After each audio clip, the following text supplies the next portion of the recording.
Hello guys, कैसे हैं आप लोग। आई होप आप सब अच्छे होंगे, हम भी ठीक हैं। तो चलिए स्टोरी को स्टार्ट करते हैं 8वें एपिसोड के साथ, जहाँ पर बालकनी में खड़े होकर तीनों अनाया, प्रिया और रिया आकृति को देखते हैं। आकृति अपनी कॉल पे बिजी थी। उसको कॉल आया था राकेश का, उसके पियून से उसका कॉल आया था और उसको मिलने के लिए किसी जगह पर बुला रहा था, शायद रेस्टोरेंट। वो बात कर रही थी, उसके माथे पे हल्की शिकन थी क्योंकि कहीं ना कहीं वो मिलने जाना नहीं चाहती थी, लेकिन वो मान जाती है और कहती है ठीक है मैं आ जाऊँगी स्कूल के बाद। तो वो भी कहता है, उधर से शायद बोला जाता है ठीक है। ये बोलकर वो फ़ोन कट कर दिया जाता है। आकृति जो थी वहीं पर बालकनी पर अपने मोबाइल में कुछ करने लगती है। मोबाइल में करते करते ना जाने उसको एहसास होता है कि कोई है जो उसको बड़े ही गौर से काफ़ी देर से देख रहा है। तो क्या करती है, अपनी नज़रें इधर उधर करने लगती है। जैसे ही वो सामने की बालकनी की तरफ देखती है तो वहाँ पे कोई नहीं था। हाँ, वहाँ पे कोई नहीं था क्योंकि अनाया प्रिया और रिया का हाथ पकड़ते हुए झुक गई थी, यानी कि छिप गई थी। आकृति जब इधर देखती है तो उसको थोड़ा अजीब सा लगता है क्योंकि उसे अभी थोड़ी देर पहले फील हुआ था कि कोई है जो उसे बड़े ही गौर से घूर रहा हो। उसको ये एहसास होता है। वो इधर उधर देखती है, जब उसको कोई नज़र नहीं आता है तो वो रूम में चली जाती है और बालकनी का दरवाज़ा जो है बंद कर देती है। जब थोड़ा सा सिर उठाकर अनाया दिखती है तो वहाँ कोई नहीं था। तो वो खुद पर खड़ी होती है और अपने सीने पे हाथ रखते हुए कहती है हाँ बच गए। रिया और प्रिया उसकी हरकतों को देखकर वो क्या बोले उन्हें तो खुद समझ में नहीं आ रहा था। प्रिया तू पागल हो गई है क्या? क्यों, मैंने क्या किया? ये तो कैसी हरकतें कर रही है? तुम्हें मिलना भी है और नहीं भी मिलना है, इसका क्या मतलब है? मतलब सामने से लड़की का पता चल गया तो उसे मिलने के बारे में सोचना चाहिए, तो उसे छुप रही है। अरे यार, मैं उसको देखने आई थी, मिलने नहीं, ठीक है। मिलने मतलब ये है कि उसकी सगाई हो गई है, कुछ दिन में उसकी शादी है, तो क्यों मिलना है? क्यों मिलना है? मैं बस उसको देखना चाहती थी, बस मैं देख लूँ और जिस इंसान से उसकी शादी हो रही है वो कैसा इंसान है मैं उसके बारे में जान लूँ। उसके बाद जो है मैं यहाँ से चली जाऊँगी। अगर वो इंसान के साथ खुश है तो मैं तो उससे भी ज़्यादा खुश होंगी। अच्छा, तो उसे भूल जाएगी? नहीं, बिल्कुल भी नहीं।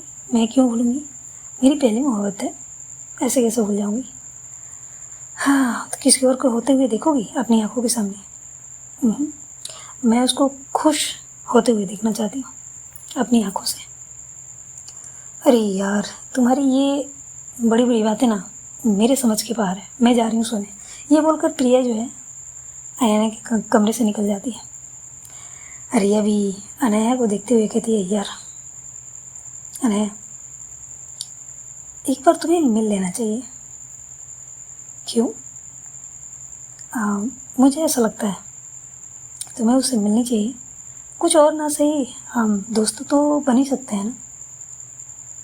अनाया कहती है हाँ बन तो सकते हैं, लेकिन मैं ये नहीं चाहती क्योंकि हम जितना ज़्यादा क्लोज़ होंगे हमारी फीलिंग्स उतनी ज़्यादा बाहर आएगी, और मैं ये नहीं चाहती क्योंकि तुम्हें भी पता है कि मुझे भी 2 महीने के अंदर शादी करनी है और अपनी फैमिली के साथ ही रहनी है। और मैं दोस्ती करके मैं और भी ज़्यादा कंफ्यूज्ड या यूँ कहूँ कि अपने दिल में उठ रहे भावनाओं को और बढ़ावा नहीं देना चाहती। रिया उसके कंधे पे हाथ रखती है और कहती है ठीक है, जैसी तुम्हारी मर्जी। और वो भी कमरे से निकल जाती है गुड नाइट बोलकर। अनाया जो है वहाँ खड़ी थी और आकृति की बालकनी की तरफ देखते हुए कहती है हाँ, आखिरकार तुम्हारा दीदार हो ही गया। चलो कोई बात नहीं, आज हल्की झलक मिली है, कल पूरी देख लूँगी। ये बोलकर दूर से ही मतलब खुद से ही आकृति को उसकी बालकनी की तरफ देखते हुए गुड नाइट बोलती है और बहुत ही प्यारी चेहरे पे स्माइल लाते हुए अपने कमरे में जाती है और बालकनी का डोर क्लोज़ कर देती है और जाकर बेड पे लेट जाती है। उसके हाथों में वही तस्वीर थी जो स्केच उसने बनाया था आकृति का, वो लेकर अपने सीने पर रखती है और रख के अपनी आंखें बंद कर लेती है। उसके चेहरे पे बहुत प्यारी स्माइल थी। ना जाने उसको कौन सा खजाना दिख गया जो इतना ज़्यादा खुश थी। बहुत बहुत ज़्यादा खुश। वो खुशी के मारे उसका दिल जो है ना मानो और भी ज़्यादा उछल रहा था उसके सीने के अंदर। हाँ।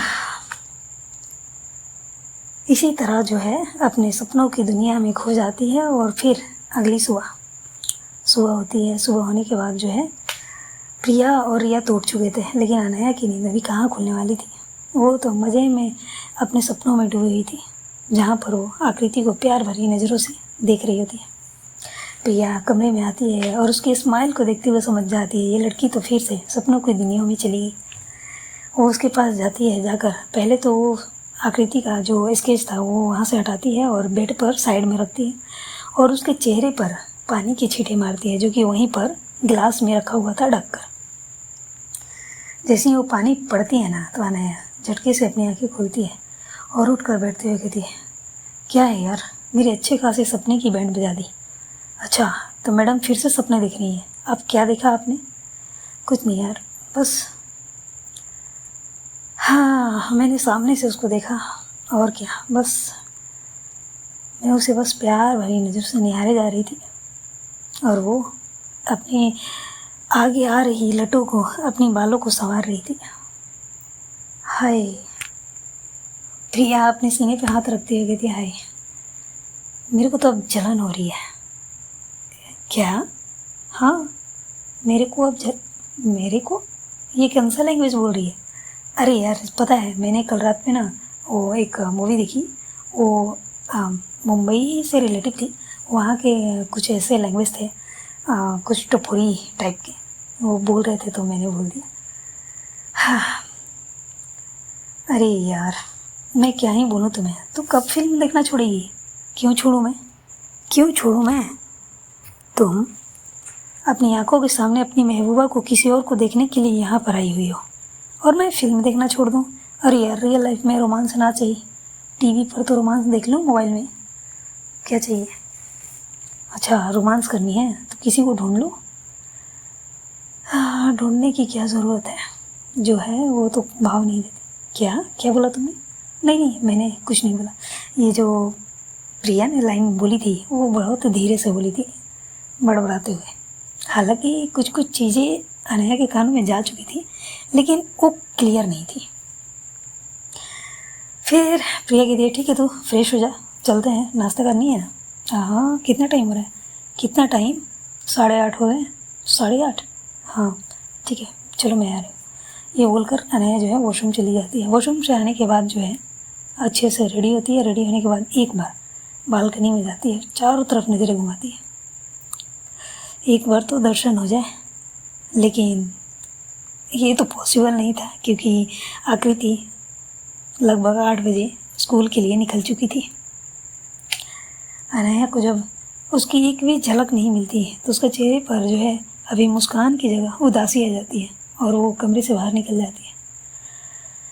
जैसे ही वो कमरे से बाहर निकलती है और हॉल में जाती है तो देखती है कि दोनों डाइनिंग टेबल पर बैठे उसी का इंतज़ार कर रहे थे। वो जाती है, अपने चेयर पर बैठती है और तीनों मिलकर नाश्ता करते हैं। नाश्ता करते समय अनया कहती है, रिया, तुम्हारी लाइफ में कोई है क्या? रिया कहती है, नहीं, ऐसा कोई नहीं है। अच्छा, क्या तुम किसी को पसंद करती हो? जब ये बोलती है ना तो प्रिया रिया को देखने लगती है। शायद वो जवाब का इंतज़ार कर रही थी। रिया कुछ पल रुकती है और कहती है, क्या ये बताना ज़रूरी है? अनया कहती है, हाँ, अगर तुम चाहो तो। रिया कहती है, हाँ, मेरे नज़र में कोई तो है। अच्छा, क्या हम जान सकते हैं कौन है? तो रिया डायरेक्टली मना कर देती है, बिल्कुल भी नहीं। ओके, क्या तुमने अपने दिल की बात बताई? नहीं, क्यों? क्या बोलूँ? ठीक है, बताना चाहो तो बता सकती हो। फिर कभी। ओके। प्रिया जो उसी का इंतज़ार कर रही थी जवाब का, लेकिन जवाब नहीं मिलने से वो उदास हो जाती है। और दूसरी बात ये कि उसकी नज़र में कोई है, इसका क्या मतलब है? क्या वो किसी को पसंद करती है? अगर करती है तो कौन है ये वो? अब प्रिया को जो जैसे मानो उसकी भूख जो है ख़त्म हो चुकी थी। वो अपना नाश्ता बीच में छोड़ते हुए वो टेबल से उठ जाती है, उठकर वहाँ से जाने लगती है। तो अनाया जो है उसको रोकते हुए कहती है, कहाँ चली? मेरा हो गया। अरे पर तुमने खाया ही नहीं। एक्चुअली मुझे भूख नहीं है। वह बोलकर कमरे में चली जाती है। कमरे में जाकर अपने रूम का दरवाज़ा बंद करती है और जैसे ही उसका रूम का दरवाज़ा बंद होता है, रिया अपनी नज़रें उठाकर प्रिया के रूम की तरफ देखती है। हालांकि उसके चेहरे पर कोई रिएक्शन नहीं थे, लेकिन उसकी आंखें बता रही थी। उसकी आंखों में एक चमक, आंखों के ज़रिए स्माइल। एक होता नहीं है जब आदमी खुश हो जाता है, भले ही चेहरे पर रिएक्शन ना हो, लेकिन आंखें बता देती है कि वो आदमी खुश है या दुखी, जस्ट वैसी। लेकिन ये अनाया की नज़रों से कहाँ छुपने वाला था। अनाया उसकी नज़रें पढ़ लेती है और उसके चेहरे पे स्माइल आ जाती है और कहती है, वैसे रिया अपनी दिल की बात बता दो, कहीं देर ना हो जाए। अगर उसकी लाइफ में कोई और आ गया तो फिर तुम कुछ नहीं कर पाओगी। रिया सिर्फ हाँ में सिर हिलाती है और कहती है, हाँ सोच तो रही हूँ कि मौका देखकर बता दूँ। जब अनाया सुनती है ना तो कहती है, हाँ हाँ बिल्कुल, अगर कोई मदद चाहिए तो बताना। रिया कुछ नहीं कहती। दोनों जो है नाश्ता करते हैं। नाश्ता करने के बाद रिया की नज़र प्रिया की थाली पर जाती है, जिसने उसने कुछ खाया ही नहीं, बस एक बाइट लिया था रोटी का। तो वो नाश्ता जो है अपने हाथ में उठाती है और प्रिया के कमरे की तरफ बढ़ जाती है। जब अनाया ये देखती है तो हंसते हुए अपने कमरे में चली जाती है और जाकर बैठ जाती है। उधर रिया जो है प्रिया के कमरे के बाहर जाती है, दरवाज़ा खटखटाती है।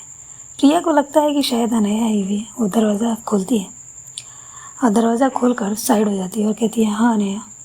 अनाया तो नहीं थी, रिया थी। रिया अंदर जाती है और जाकर साइड की टेबल पर नाश्ते की प्लेट रखती है और प्रिया का हाथ पकड़ के वहीं पर सोफे पर बैठा देती है। जब प्रिया देखती है कि ये अनाया नहीं रिया है तो चौंक जाती है और कहती है, तो तुम मेरे कमरे में क्या कर रही हो? रिया उसके पास बैठते हुए कहती है, कुछ नहीं, तुमने नाश्ता नहीं किया था, मैंने सोचा चलो मैं तुम्हें आज नाश्ता करा देती हूँ। तुम और मुझे नाश्ता कराओगी? बिल्कुल भी नहीं, मुझे नहीं करनी, मैं जा रही हूँ। ये बोलकर प्रिया जो है उठने वाली ही होती है कि रिया उसका हाथ पकड़ लेती है और कहती है, क्या हुआ? क्या प्रॉब्लम है तुम्हें? क्या मुझसे प्रॉब्लम है? क्या प्रॉब्लम है मुझसे? प्रिया उसकी आवाज़ सुनती है ना तो और ज़्यादा चौंक जाती है, क्योंकि रिया ज़्यादा बात नहीं करती थी। वो बहुत ही ज़्यादा रिजर्व टाइप की लड़की थी। उसको ज़्यादा बोलना पसंद नहीं था या कुछ बोलना ही नहीं चाहती थी, लेकिन आज वो बोल रही थी। डाइनिंग टेबल पर भी बोला, अनया के साथ वही बात की बालकनी में, और अब वो उससे भी बात कर रही थी। ये सारी चीज़ें जो है प्रिया को और भी ज़्यादा चौंका रही थी। एंड जो रिया है, प्रिया के मुंह की तरफ एक बाइट बढ़ाते हुए कहती है, खाओ। नहीं, मुझे भूख नहीं है, खाओ इसे। मैंने बोला ना मुझे भूख नहीं है। रिया जो है उसका जोता नहीं है, दोनों गालों पर अपने उंगलियों से दबाव बनाती है। जैसे ही उसका मुंह खुलता है उसके मुंह में वो बाइट डालते हुए कहती है, चुपचाप ये सारे जो भी बचे हुए खाने हैं इसको खाओ, और खाने के बाद जो है तुम्हें जो करना है करो। खाना को कभी भी बर्बाद नहीं करनी चाहिए। तुम्हें पता है तुमने इसे तो बहुत आसानी से छोड़ दिया, लेकिन सोचो इस दुनिया में बहुत से ऐसे लोग हैं एक वक्त खाने के लिए कितनी मुश्किलों का सामना करते हैं। जब वह प्रिया ये सुनती है ना तो कुछ कहती नहीं, क्योंकि ये सच भी थी। वो खुद एक अनाथ थी और एक टाइम था जब वो कुछ चीज़ों के लिए बहुत तरसती थी, काश कि वो ले पाती। हाँ, ये बात सही है कि जब अनया उसकी लाइफ में आई, उसकी लाइफ स्टाइल सब कुछ चेंज हो गया। अनाथ को एक फैमिली, खाने को खाना, रहने की जगह, पहनने को कपड़ा, सब कुछ मिल गया। वो कुछ नहीं कहती, चुपचाप अपना जो भी नाश्ता था वो अपना करती है, और करने के बाद जो है प्लेट लेकर रूम से बाहर निकल जाती है। रिया जब देखती है कि प्रिया जा चुकी है तब जाकर उसके चेहरे पर स्माइल आती है और कहती है, स्टूपिड। ये बोलकर जो है अपने कमरे की तरफ बढ़ जाती है। वहीं अनया तो बालकनी के साइड में ही जाकर बैठी हुई थी। वो आकृति का इंतज़ार कर रही थी। इंतज़ार करते करते कब 1 घंटे, 1.5 घंटे, 2 घंटे निकल जाते हैं, लेकिन आकृति नज़र नहीं आती है। वो परेशान हो जाती है और उठती है। उठकर जो है हॉल में आती है तो देखती है कि रिया बैठी है। रिया को बोलती है चलो कहीं चलते हैं घूमने जानी है, चलो फिर। रिया वो सो रही है। रिया बोलती है तो अनाया कहती है ठीक है चलो हम चलते हैं। ये बोलकर सर्वेंट को बता देते हैं कि वो बाहर जा रहे हैं और प्रिया उठे तो बता देने के लिए, और वो लोग निकल जाते हैं। अनाया और रिया घूमते फिरते जा ही रहे होते हैं कि तभी जो है एक रेस्टोरेंट पर उसकी नज़र पड़ती है। हालांकि रेस्टोरेंट ज़्यादा बड़ा नहीं था और वो लोग बाहर से जब घूम रहे थे ना तो अंदर बैठे लोग जो बैठे हुए थे, जो भी चाय नाश्ता जो भी कर रहे थे ना, वो सब नज़र आ रहे थे। और ख़ास करके जो आगे बैठे हुए थे वो तो अच्छे से नज़र आ रहे थे। तभी जो है चलते चलते रिया की नज़र उस रेस्टोरेंट के अंदर बैठी आकृति पे पड़ जाती है, जो कि एक लड़के के साथ बैठी थी। जब उसकी नज़र वहाँ पड़ती है तो वो थोड़ा शॉक होती है और वहाँ खड़ी हो जाती है। अनाया कुछ कदम आगे बढ़ चुकी थी, लेकिन जब देखती है कि रिया उसके साथ नहीं है तो पीछे पलट कर देखती है। तो देखती है कि रिया जो है रेस्टोरेंट के अंदर किसी को देख रही थी। वो रिया के करीब जाती है और कहती है क्या हुआ, तुम रुक क्यों गई, चलो सामने तो देख। सामने? हाँ, अरे इधर सामने देख। जब वो सामने देखती है ना तो वो भी शॉक हो जाती है, क्योंकि आकृति एक लड़के के साथ बैठी थी और हंस हंस कर बातें कर रही थी। अब अनाया जो है बड़ी ही गौर से देख रही थी। आकृति आज बेहद खूबसूरत लग रही थी। एक रेड कलर की सलवार कमीज पहनी हुई थी उसने, गले में दुपट्टा, हाथ में घड़ी और 2 चूड़ियाँ भी थी। माथे पे एक छोटी सी रेड बिंदी, बालों को खुला छोड़ रखा था। बेहद खूबसूरत लग रही थी। सादगी में भी एक अलग ही खूबसूरती झलक रही थी। अनाया तो बस आकृति को देखने में ही बुरी तरह से खो चुकी थी। वो ये भी भूल जाती है कि वो कहाँ पर खड़ी है। आते जाते लोग, आती जाती गाड़ियाँ, कुछ लोग तो पलट कर उन दोनों को देखते हैं, क्योंकि जिस तरह से, जिस निगाहों से अनाया आकृति को देख रही थी वो एक अलग ही था। अब किसी को मालूम नहीं था कि वो किसे देख रही थी। रुक रुक कर लोग कभी अनाया को देखते हैं तो कभी रेस्टोरेंट के अंदर। रेस्टोरेंट के अंदर लड़के, लड़कियां, बुजुर्ग सब लोग थे। अब वो किसे देखकर इस तरह खो चुकी है ये पता करना मुश्किल था, लेकिन रिया तो सब जानती थी। रिया अपने आसपास देखती है कि लोग उन्हें अजीब नज़रों से देख रहे थे। वो अनाया का हाथ पकड़ती है और वो रेस्टोरेंट के अंदर जाने लगती है। जब अनाया को ये एहसास होता है कि वो रेस्टोरेंट के अंदर जा रही है तो रुक जाती है और रिया का हाथ छुड़ाते हुए कहती है कहाँ जा रही है, चलो अंदर। नहीं, मुझे नहीं जानी। अरे चलो ना, हम चाय पी लेंगे और बैठ कर वहीं पे अच्छे से निहार लेना। नहीं, बिल्कुल भी नहीं। तभी जो है अनाया की नज़र वहाँ पर गन्ने का जूस बेच रहा था पड़ती है तो कहती है चलो हम यहाँ पे चलते हैं। वो रिया का हाथ पकड़ती है और गन्ने के जूस जो बना रहा था वहाँ पे जाती है और कहती है भैया 2 गिलास जूस देना। जी मैडम, बड़ी चाहिए या छोटी गिलास?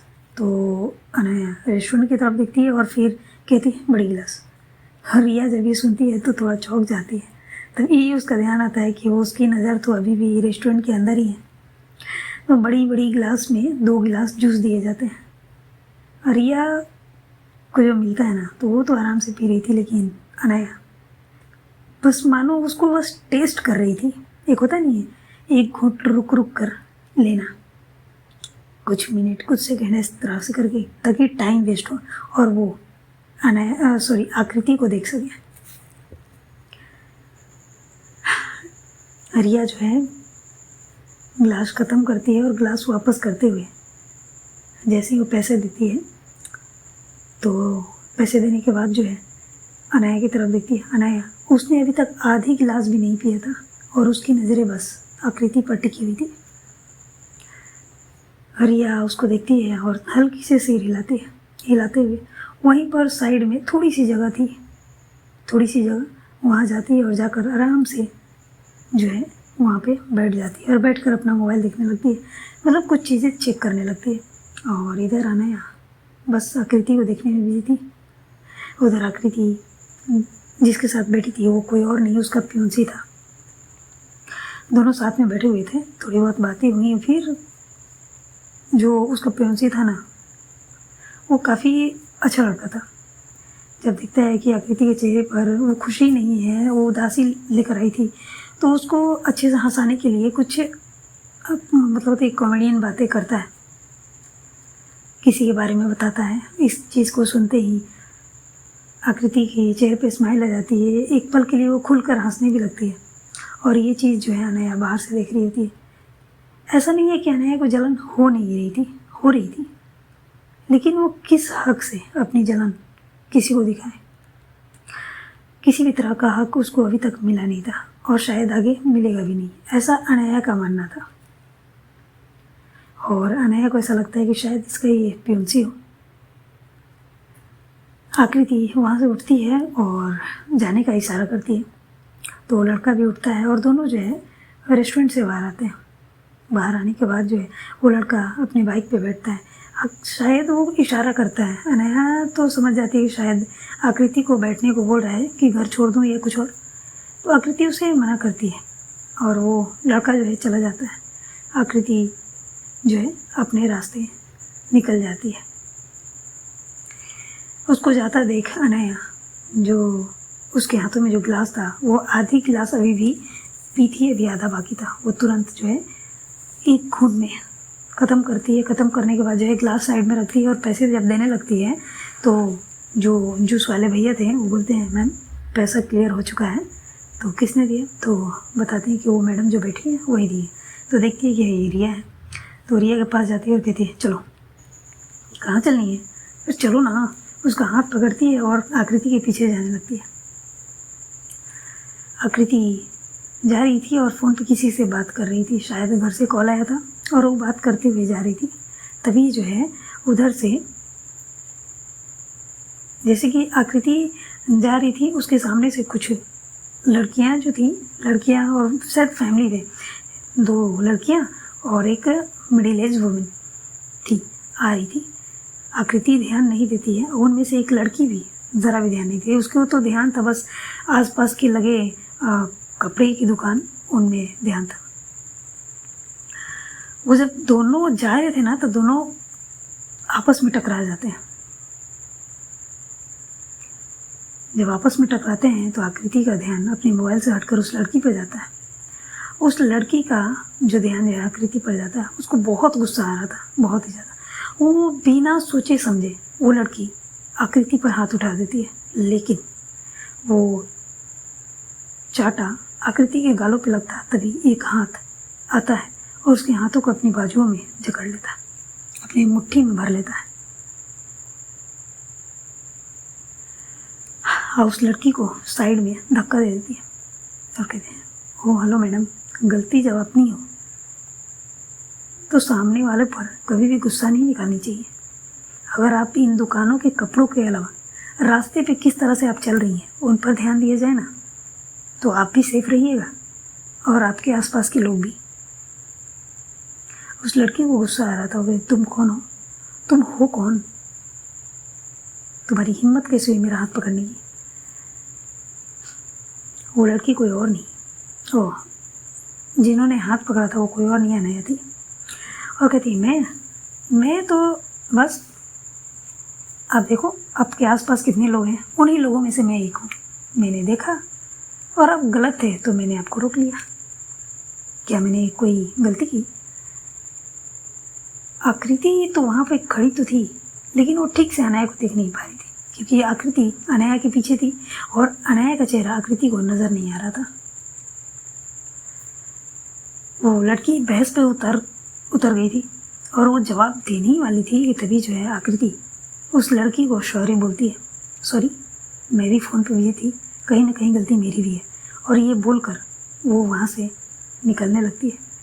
तभी जो है वो लड़की, हाँ ये तुम्हारी ही गलती है, तुमने गलती की, फ़ोन पे बात करते हुए कौन चलता है, तुम्हें आगे ध्यान नहीं देना चाहिए। जब ऐसे बोलती है ना तो आकृति, ओ हेलो मैडम, मैंने ये बोला कि मेरी भी गलती थी, मैंने ये नहीं बोला कि पूरी की पूरी मेरी गलती है, ओके। अगर मुझे दिखाई नहीं दे रहा था तो कौन सा आपको दिखाई दे रहा था? और हाँ, मैं भी यहीं की रहने वाली हूँ और यहाँ पे सबको अच्छे से जानती हूँ। आप तो यहाँ के नहीं हो, आप कहीं और से आए हो ना? वो लड़की कहती है, हाँ तो क्या हुआ? तो क्या हुआ? आकृति तो कुछ बोलना चाहती थी, लेकिन उसकी नज़र उस लड़की से बात करते करते तभी जो है अनाया जो है थोड़ी सी साइड होती है और आकृति की तरफ देखती है। इसी बीच में आकृति की नज़रें भी अनाया पे पड़ जाती है और उसकी वो ब्लू आइज जब वो देखती है ना तो बस देखती रह जाती है। उसके हाथों में जो उसका पर्स था उसके हाथों से छूट जाता है और वो ज़मीन पे गिर जाता है। अनाया उसको तो बस एक नज़र देखना था, लेकिन उसे नहीं लगा था कि आकृति भी उसको देख लेगी।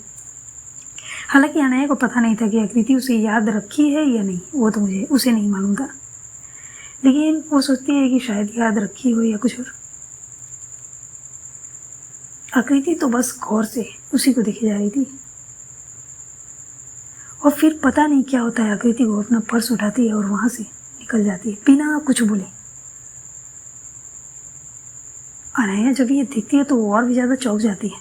अरे इसे क्या हुआ? रिया जो उनके पीछे ही थी वो कहती है, ये लो हो गया, तुम मैडम की दर्शन करने के लिए आए थे, मैडम की नज़र तो आप पे पड़ी और वो इस तरह से इग्नोर करके चल गई जैसे वो आपको जानती तक नहीं है। अनाया कहती है, ओह शायद हो सकता है कि मुझे भूल गई हो।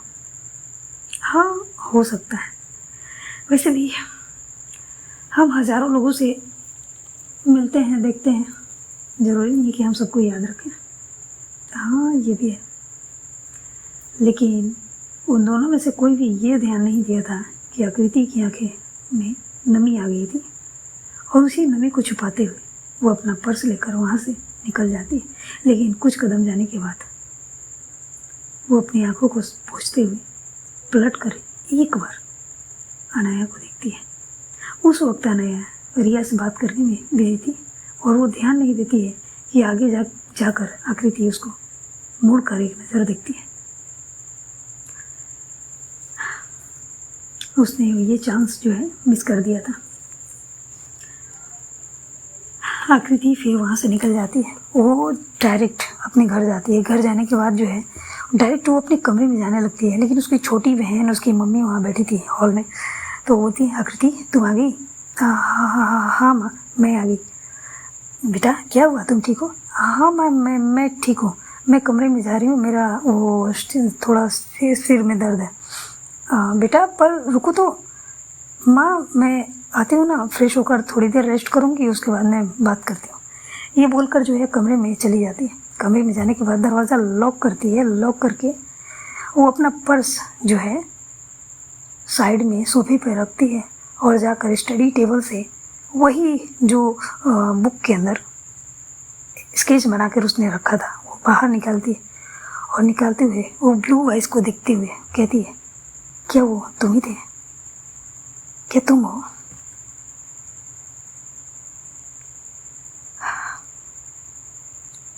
उसकी आंखों में नमी, चेहरे पे स्माइल। कहती है, क्या सच में तुम हो? तुम यहाँ क्या कर रहे हो? कहीं ना कहीं उसका मन ये कह रहा था कि वो ये ब्लू आंखों वाला इंसान मेरे लिए आया है, लेकिन उसका दिमाग ये कह रहा था ये कैसे हो सकता है। यार दिल और दिमाग की जब होती है ना तो इंसान कंफ्यूज हो जाता है। हालांकि कंफ्यूज होने वाली बात भी है। एक पहले ही मुलाकात में कोई कैसे किसी को याद रख सकता है? अगर याद रख भी ले तो क्या इतनी बड़ी दुनिया में अगर दोबारा मुलाकात हो तो ज़रूरी तो नहीं है कि वो उसी के लिए आया हो। ये विश्वास करने वाली कोई बात है नहीं। हालांकि बार बार आकृति के मन में ये ख्याल आ ज़रूर रहा था, लेकिन उसका दिमाग इस चीज़ को सपोर्ट नहीं कर रहा था कि नहीं, बिल्कुल भी नहीं। तभी जो है आकृति अपनी आंखें बंद करती है। आंखें बंद करने के बाद उसको पूरी चेहरा नज़र आती है अनया की। जिसके चेहरे पे हल्की सी स्माइल थी, वो स्माइल याद आती है। ये स्माइल याद आती है, आकृति के चेहरे पर भी बहुत प्यारी स्माइल आ जाती है। उसी स्टडी टेबल के पास जो चेयर रखी थी उस पर बैठ जाती है और स्टडी टेबल के जो पेन स्टैंड होते हैं ना, बॉक्स, उसमें से पेंसिल निकालती है और स्केच करना स्टार्ट कर देती है। उसका जो होता है फोरहेड बनाती है, फोरहेड बनाने के बाद जो है नोज़ बनाती है, चिक्स बनाती है, लिप्स बनाती है, वो स्माइल करता हुआ लिप्स बनाती है। वो हेयर बनाती है, शॉर्ट हेयर जो अनया के हैं सेम स्टाइल में बनाती है। बनाने के बाद उसके कान बनाती है, उसके गले में एक छोटा सा लॉकेट जो अनया ने पहन रखा था उसे भी बना देती है। अब पूरी की पूरी उसने अनया को, हालांकि उतने भी अच्छे से नहीं बने थे, ये जो आकृति थी वो स्केच बनाती तो थी, लेकिन एक होता नहीं कि फिनिशिंग, जितना अनया अच्छे से बना सकती थी उतना अच्छे से आकृति नहीं बनाती थी। लेकिन हाँ, इस हद तक उसने बना दिया था कि कोई भी देखे और दोनों को, यानी कि अनया और स्केच को एक जगह रख दिया जाए तो कोई भी कहे कि हाँ ये अनया ही है। हाँ, थोड़ी डिफरेंट है लेकिन है, कोई भी बता देगा। इस तरह के उसने बना रखा था। जब वो बना लेती है और फिर गौर से उस स्केच को देखती है, फिर अपनी आंखें बंद करती है और अनया का चेहरा याद करती है, उसके चेहरे पे स्माइल रहती है। हाँ, ये वही है, ये वही है, ये बोलकर वो स्केच को जो है अपने सीने से लगा लेती है। तभी जो उसकी छोटी बहन दरवाज़ा खटखटा रही थी, वो तुरंत जो है स्केच को जो है 2 पार्ट में उसको मोड़ती है। मोड़ने के बाद फिर से वो बुक के अंदर डालती है, डालकर बुक को जो है 4-5 बुक के नीचे रख देती है। और रखने के बाद जो है जाती है, पहले वो अपनी आंखें साफ़ करती है, चेहरे पर स्माइल लाती है और दरवाज़ा खोलती है। तो उसकी छोटी बहन जो थी कहती है, दी हाँ हाँ हाँ बच्चा, दी वो माँ बुला रही है आपको, चाय बनाई है आपके लिए अदरक वाली, और उन्होंने बोला आपके सिर में दर्द है ना तो आप आकर पी लो।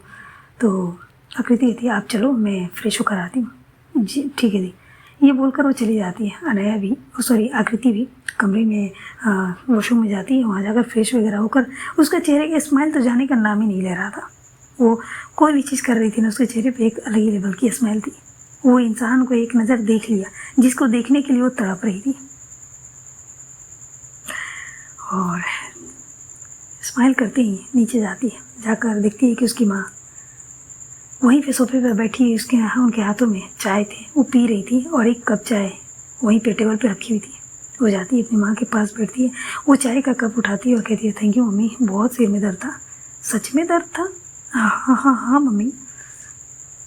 ओके चलो पियो। और आज का दिन कैसा रहा? आकृति बेहद ही खुशी से बताती है मम्मी आज का दिन बहुत बहुत बहुत ज़्यादा अच्छा था। अच्छा ऐसा क्या हो गया? क्या बोलूँ मम्मी, आज का दिन बहुत अच्छा गया। अच्छा ठीक है। दोनों माँ बेटी ऐसी बातें वगैरह कर रहे थे। उनकी छोटी बहन जो थी वहाँ बैठकर अपनी होमवर्क बना रही थी और आकृति के चेहरे का स्माइल तो देखने बनता था। सो गाइस आज के लिए बस इतना ही रखते हैं, मिलते हैं अगले पार्ट में। अगले पार्ट में क्या होता है जानेंगे। अब तो दोनों का मुलाकात हो गया है और दोनों की दिल हाल आप सबको पता है, तो क्या होता है आगे जानेंगे अगले एपिसोड में।